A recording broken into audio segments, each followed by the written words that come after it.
مرحبا، كيفكم؟ شو اخباركم؟ ان شاء الله تكونوا تمام وانتم عم تشوفوا هذا الفيديو. معكم نينا من قناة مع نينا. اليوم بهذا الفيديو مثل ما شفتوا بالعنوان رح شارككم ترتيباتي والمشتريات كمان وتجهيزات رمضان وهيك كل شيء يعني. طبعا اول شيء تعالوا معي على السوق. عم تخبرني ماما انه روحي جيبي عرباية لحالك وتسوقي لحالك، لانه هيك يعني بس نجي على السوق كل وحده فينا هيك تحب يعني خلص تاخذ عربايتها وتحط اغراضها يعني الخاصين. فلا بدي اروح جيب، بس ما بدي اطلع من المحل كلياته لانه عربيات برا المحل ما بحطوها المحل مشان ما يصير عجق. بدي اجيب من هاد الزيتون، هيك بحب الزيتون اللي فيه هدول قطع جبنه، فاعتقد انه طيب يعني. بدنا العربيات انا وماما لانه هي برتاح فيها صراحه اكثر. خلص هي جابت اغراضها، جبنا هيك شيء سمك سردين. يا جماعه في شغله كانت ماما بدها اياها بس ما عجبونا، بس هلا هيك عجبونا. هدول كتير طيبين، موتزاريلا ستيكس تشيلي تشيز. بجيب منهم كمان 2 ب2، بخلي منهم بتساوي يعني بالاير فراير او بالقلاية، يعني كتير سهلين وكتير طيبين صراحة. هي بجيب هيك شكله تشيلي تشيز ناجتس موزاريلا ستيكس من ليدل، كتير طيبين بنصحكم فيهم. هون بالليدل يا جماعة بينزلوا كل فترة شي اسبوعين 3 اسابيع منتجات، مثلا منتجات يونانية، منتجات امريكية، ايطالية، عربية، فبتلاقوا كتير في تنوع يعني، في اقسام خاصة لهيك شي، فبتلاقوا فعلا شغلات حلوة يعني، بتجربوا شي جديد. اعتقد جبت كل اللي بدي اياه من المحل هداك، فمن هون ما بعرف شو رح جيب يعني. ممكن بدي اجيب شوكولا،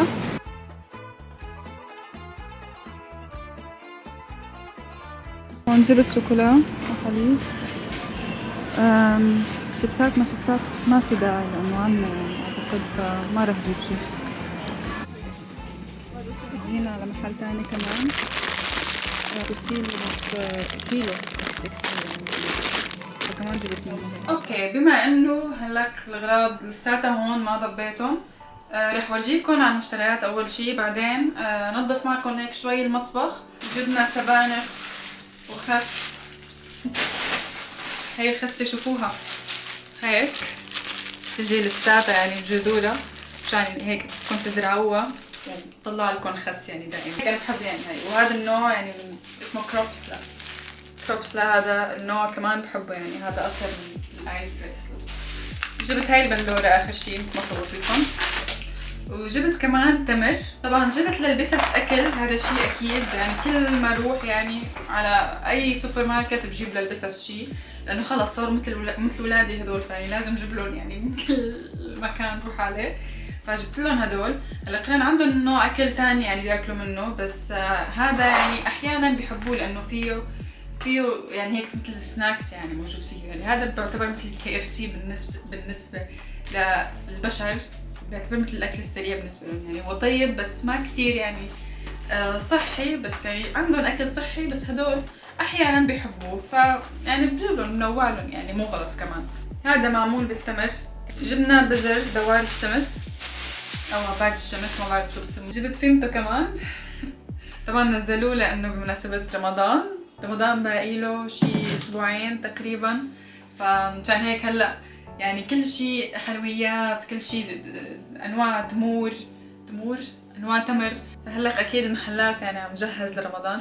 وكمان بدي اخبركم شغله، مو بس المحلات العربيه بتجهز كمان لرمضان، في محلات هولنديه بينزلوا بضاعه يعني خصوصي لرمضان، بيكتبوا يعني عليها، بيكون في قسم مثلا مثل ما خبرتكم هلا بالليدل في اقسام، هي الاسابيع يعني تعتبر الامريكيه الايطاليه كذا كذا، بس خاصه برمضان بيساووا اقسام فيها شغلات رمضانيه، فيها تمر مثلا، شوكولا هيك على شكل هلال وكذا هيك، يعني شغلات كتير حلوه فعلا يعني. هاي شغله كمان كتير حلوه فيهم، انه يعني بيفتكروا بكل الاعياد يعني وبكل مناسبات العالم كلياته، فشغله كتير حلوه صراحه. هون جبت مربى باذنجان بعرف اذا في منكم ما بيعرفوا او كذا، اكتبوا لي كمان تحت اذا بتعرفوا اذا بتحبوه. انا صراحه هي اول مره بجيب مربى باذنجان بهولندا، صار لي تقريبا 9 سنين اول مره نجيب هذا، لانه ما في يعني يعني كمان اذا رحت سالت او شيء يعني بيقولوا لك شو هذا يعني مربى باذنجان. جبت ورق عنب شوفوا سبحان الله يا جماعة. هلا خليكوا هي شايفينها مكسورة، بس أنا كان بدي أجيب القطرميز الصغير، كان بدي أجربه يعني هاي الماركة داماس، بس ماما إنه قالت إنه خلص جيبي الكبير يعني طالما هيك، ويعني بساوي أنا يعني دائما ورق العنب بضل عندي، فجبت الكبير. سبحان الله يعني بلاستيك، ليكو بلاستيك، فلما عم نفتح باب السيارة وقع وانكسرت يعني هي الغطا تبعه. فلو كنت يعني سامع من حالي جايبه الصغير قزاز، كنت صراحه اكلت هوا بالشارع وهيك. فلا الحمد لله انه هيك سمعت من ماما وجبتها. اسمعوا من امهاتكم يا جماعه. جبنه كمان، جبنه باش تطلع هنيه. جبت بقدونس هيك وش كبيره جرزه ما شاء الله، فبيساوي هيك بلكي تبوله. هاي الزبده. جبت كمان للتنظيف هذا الديتول كمان لتر ونص، هاد ريحته يعني كتير طيبة. جبت منه مرة ببيت اختي، فقلت لها ماما خلينا نجيب يعني منه هون، لانه فعلا منيح يعني. هذا بلو وندر كمان جبت منهم كمان هدول للتنظيف. هدول طبعا يعني ماركة كتير منيحة صراحة، وجربتها. في عندي بخاخ خاص بالبراد، ومثلا هي خشبة التقطيع او شيء مشان بكتيريا، فهاي الماركة كتير منيحة صراحة، وبتنظف فعلا يعني، وريحتها حلوة يعني، ريحتها مثل المسكة. اوكي هلا في كتير اغراض صراحة يعني جايبتهم، ما رح فرجيكم كل شيء لانه رح يصير الفيديو مدته 50 ساعة. اوبس خليني اشيله هذا. في شغلات هلا حطيتهم بالبراد، صورت لكم اياهم اعتقد لما كنت بالسوبر ماركت.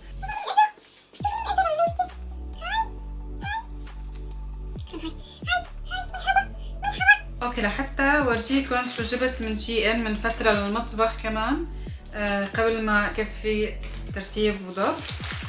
انا فتحتهم كنت، بس قلت انه لسه ما استخدمتهم يعني.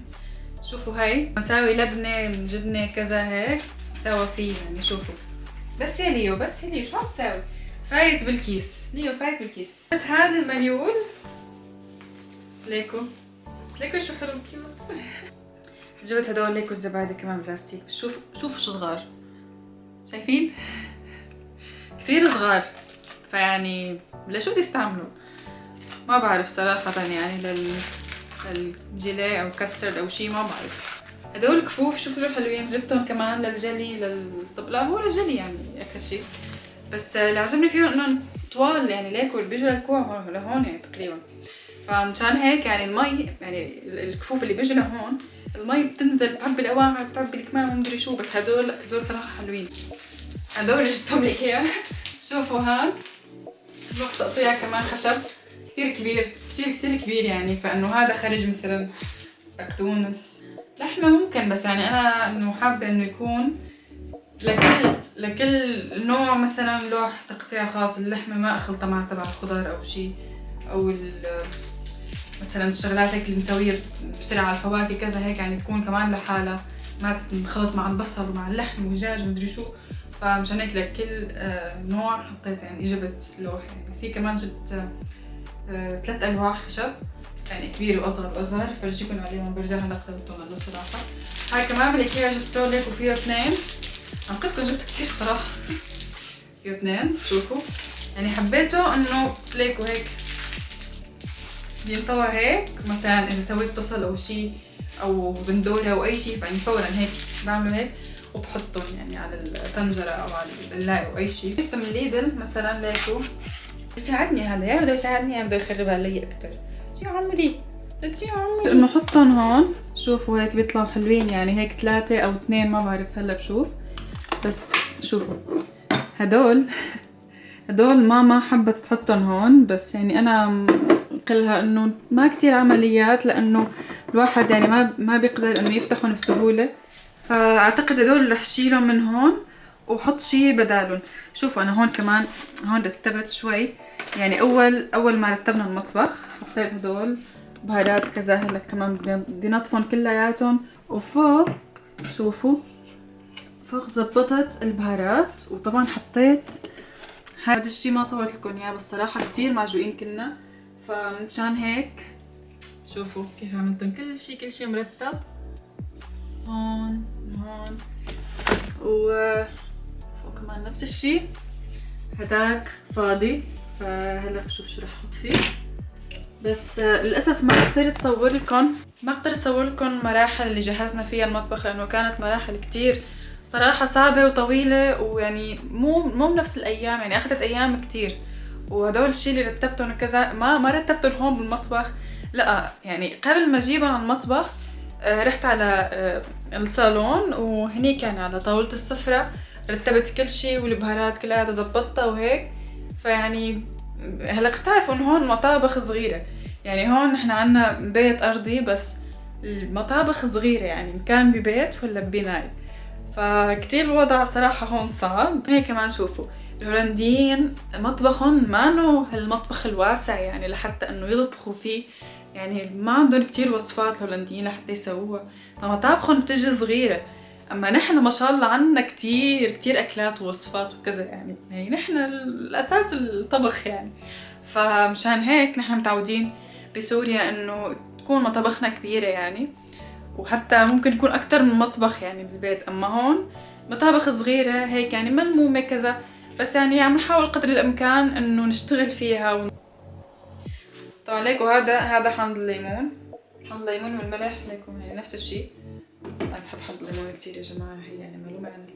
بس المهم ما حبيت احط عليهم ستيكرز، لانه يعني طالما هن مكشوفين هون فيعني رح يتبهدلوا اذا نحط عليهم ستيكرز صراحة، هيك حسيت. فمشان هيك تركتهم، بس حمض الليمون مثلا حطيته بالجهة هاي اللي ورا، والملح مثلا بالجهة اللي قدام.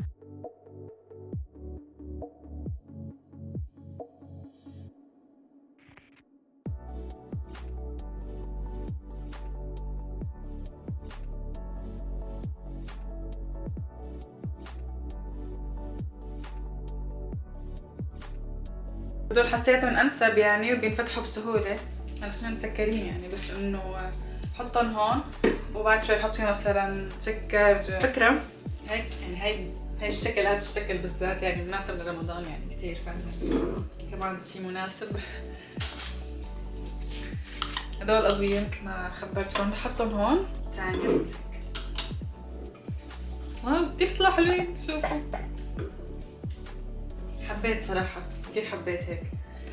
هدول ليكوا المشكلة هون انه هاي طويلة يعني ما بيسع هيك يعني يكونوا انه جنب بعض، فمشان هيك ولا فوق بعض، مشان هيك ليكوا هيك قبل بعض يعني، فانا خلص هيك خليتهم ناحيين.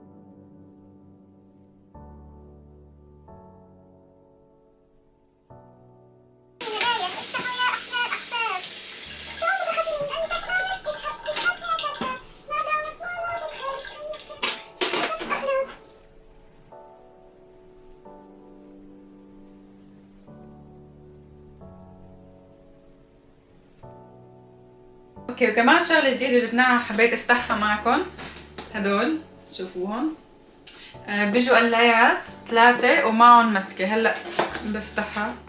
اوكي هيك بيجي شكلهم، شوفوا هي المسكه تبعهم. المسكه تبعهم طبعا يعني هيك بتجي تنفتح من هون. مثلا هي القلايه، هي قلايه للصوص او لشوربه هيك او اي شيء يعني، حط هيك خلص تثبتت، بعدين بتنفك نحط هيك. كتير سهلة وحلوة صراحة، حبيتها، أنا حبيتها.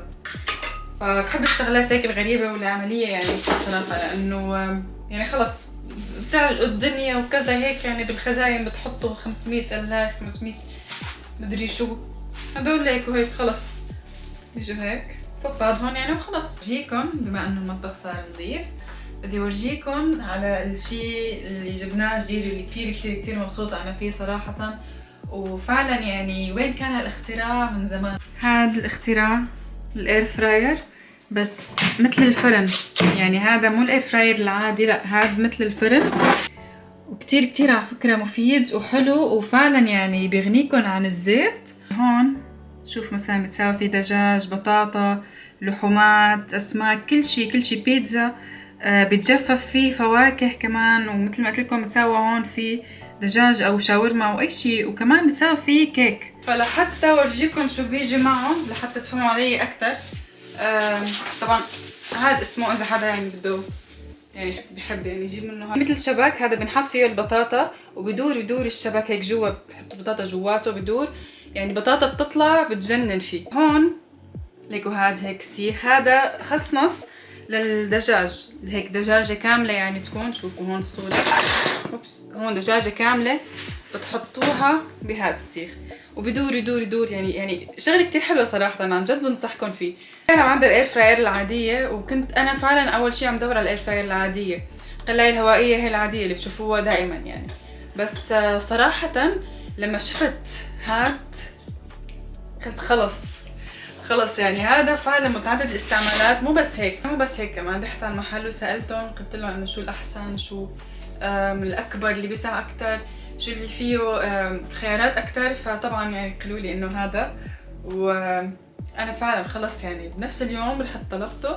هون طبعا مستغربين ليش حاطين هذا السلوفان. بصراحه بدنا نجيب نحن شيء بس مشان انه يعني ما يضل هيك على الخشب يعني جاي تماما، ويعني للاحتياط صراحه. هون لانه في غاز يعني فورا جنب الخشب، مشان هيك حطينا هذا. بس يعني عم ندور صراحه على شيء لسه ما لقينا، فعم ندور على شيء اونلاين. هذا حل مؤقت يعني اكيد. اوكي طيب خلصنا من اول شغله، نجي لثاني شغله جبتها وكثير حبيتها ولسه ما جربت انا صراحه، بس رح اجربها معكم ان شاء الله. ف شوفوا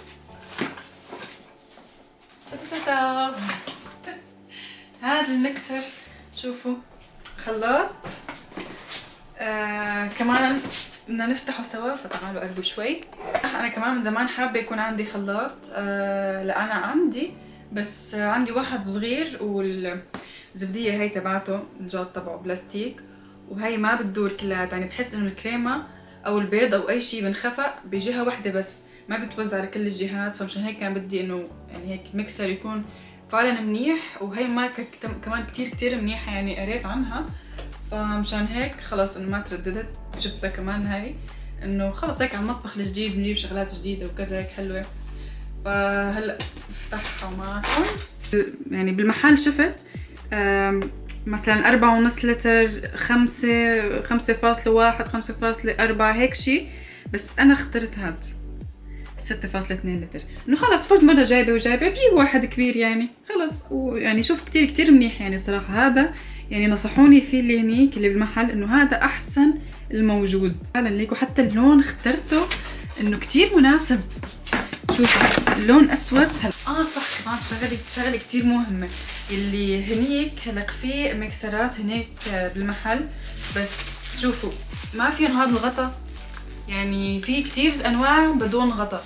فانا قلت لا خلص الغطا كتير يعني طبعا منيح، لانه بس تحطوه خلص يعني ما بترطش لبرا او شيء يعني. فخلص كامل مكمل يعني، ما بتحتاجوا تشتروا مثلا قطع تانية لحتى تحطوها هيك. خلص ما بترشيه، ما بيطلع لبرا. الكريمه مثلا كتير بتعذب اذا راحت طلعت لبرا وكذا. فانه هذا كان شيء كتير منيح يعني، انه حفزني اكثر لحتى اجيبه يعني هذا النوع بالذات.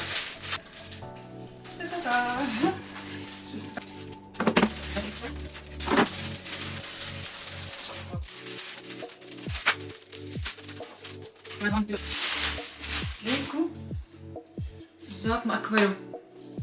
شوفوا هدول الروس، واحد للكريمة، واحد للكيك، واحد للعجين. هدول بتعرفون يعني وجدت معي، ما رح افتحهم هلا. طبعا يمكن مستغربين انا ليش مبسوطة كل هيك يعني باغراض المطبخ يعني، بس صراحة فعلا مبسوطة فيهم، لانه انا بحب الطبخ، بحب من زمان اطبخ، من انا وصغيرة صراحة بحب اطبخ، بحب اجرب شغلات جديدة، بحب فوت على المطبخ اجرب اي شيء جديد. مو بس الطبخ، كل شيء طبعا يعني، بس انه الطبخ خاصة.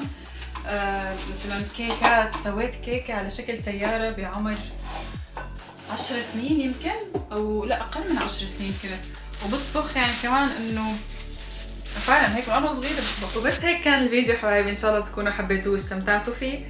اذا حبيتوه لا تنسوا تحطوا لايك وسبسكرايب للقناة مشان تشوفوا كل شيء جديد، وتابعوني على مواقع التواصل الاجتماعي على سناب شات، تيك توك وانستغرام. والله هيك نكون وصلنا لنهاية الفيديو. انتبهوا على حالكم منيح، وبشوفكم بالفيديو الجاي. انا نينا من قناة مع نينا.